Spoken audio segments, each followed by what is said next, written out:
Hi guys, you're most welcome to my channel. My name is Eva. In this video, I'll be showing you how to sew a 3-piece corset top. In my previous video, I showed you how to draft the pattern.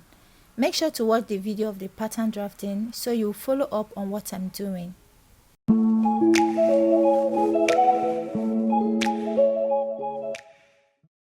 So here are all my pieces, both the front and the back, the center front, the side front, my cups.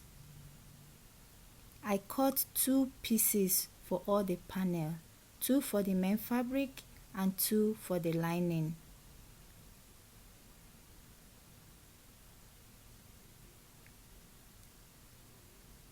I did the same for my cup,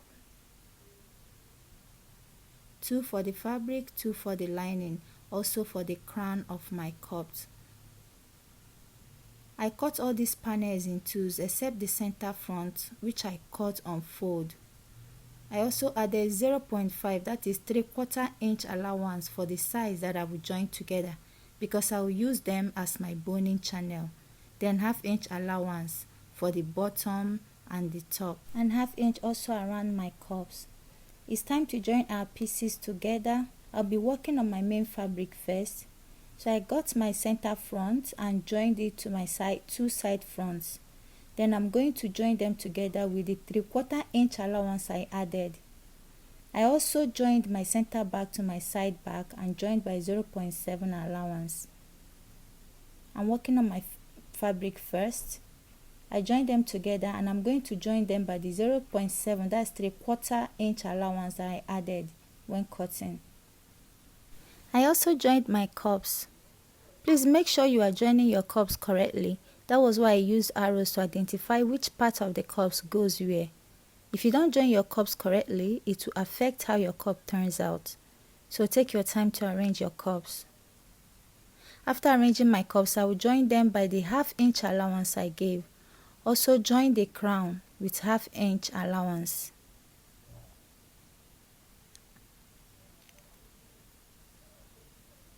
After pinning my panels, I'll go over to the machine and stitch them together and also repeat everything I did for the main fabric to the lining. I've joined my pieces together and I've also given it a good press. I also did the same for the lining pieces.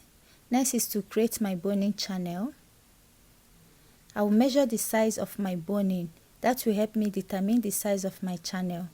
So I'll go to machine and stitch that size down with the allowance I have after joining my panels together. I'll also use bias to create channel at the middle of my front panel and anywhere I want to bone. I'll do that only for the main fabric and not the lining.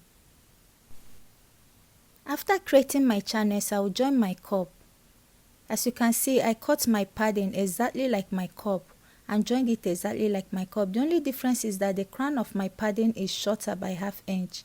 This is because I will turn it with lining. I wouldn't want that place to not be smooth. So you get your padding and place it correctly in your cup. If you don't want this padding, you can make use of the ready-made cup. Get your cup and find the center. Then from the center of your cup, come in by 1 inch and then go down by 2 inches.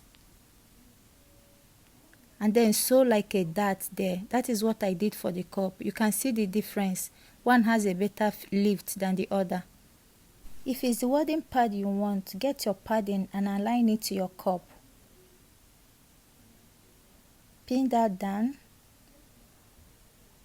And then get the midpoint. Don't forget to identify which part of the cup goes towards the front. Match the seam of your cup and the seam of your bodice together. Pin them together.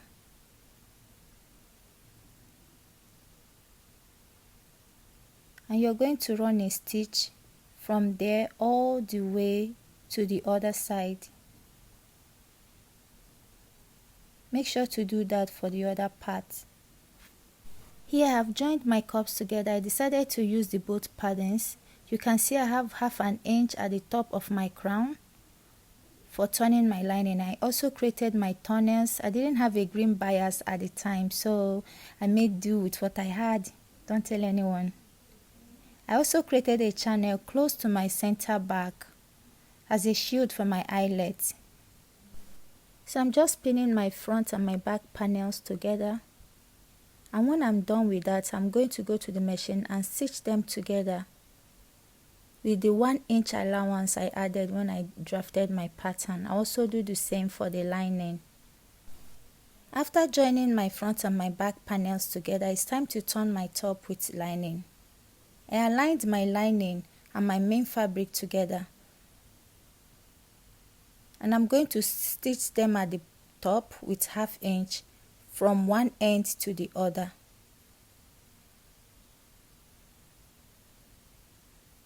As you can see, I've stitched my top. I'm going to trim off the excess and notch my stitches. Be careful not to cut through your stitches, please. When I'm done with that, I'm going to flip over my lining and run a top stitch on the lining, not the main fabric. Please make sure your stitching is facing the lining. Run a stitch all through where you sewed.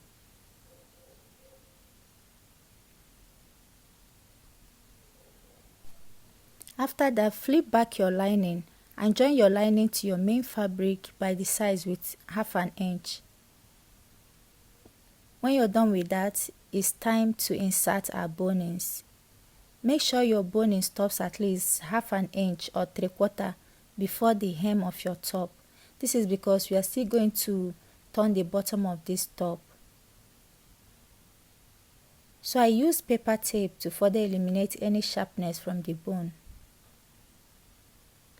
I measured out my bone and then I cut out 3/4 inch.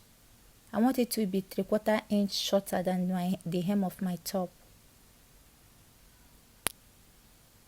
I'm going to use paper tape to cover the sharpness, and then I will insert my curve facing down. Just watch what I'm doing. Now gently insert your boning. I will do this for all the channels I created.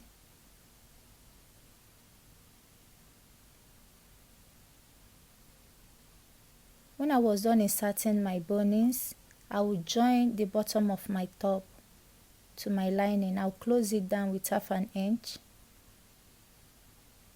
And then I'll open the side of my lining. This will enable me to turn out my top after joining it at the bottom. After closing down the bottom of your top, trim out the excess.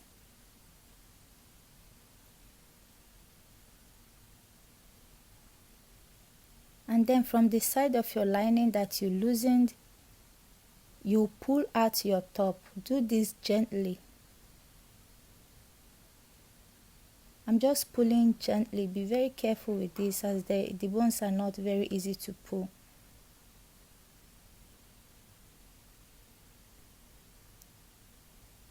So after pulling my top, I'm going to close down the stitch I opened with an invincible stitch, hand stitch. So here is my top. I've closed down the side with an invincible hand stitch. I've also created a rope for my eyelets. The next thing is to insert our eyelets. So from the top of my back, I came down by 1/2 inch. That will be the first place the eyelet will be, and from there I measured 1.5 inch all the way down. So I have 1.5 inch between each of the eyelets. I'm just going to take that all the way down. Kindly check my video on how to make a Victorian corset to see how I attach my eyelet. For the sleeve, I cut out a rectangle of 50 inches wide and 16 inches long. I will join the edges together. When I'm done joining the edges together, I'm going to create a channel to pass my elastic through. I'll do this both for the up and for the down of the sleeve. So I cut out elastic the size of my bicep, that is my arm, the round of my arm. And with a safety pin, I'm going to pass this elastic through the channel. So from one channel, I'm going to pass it all through And when I get to the end of the other channel, I'll pull out, and then I'm going to join the elastic together. When I'm done with that, I'm going to close down the channel. And that is all for the sleeve. Here's the finished look of our top. You can decide to wear your top without sleeves, or you can attach your sleeve to the side of your top. So we have come to the end of this tutorial. I hope you enjoyed it. Please don't forget to like, share and subscribe to my channel. See you in my next video. Thank you for watching.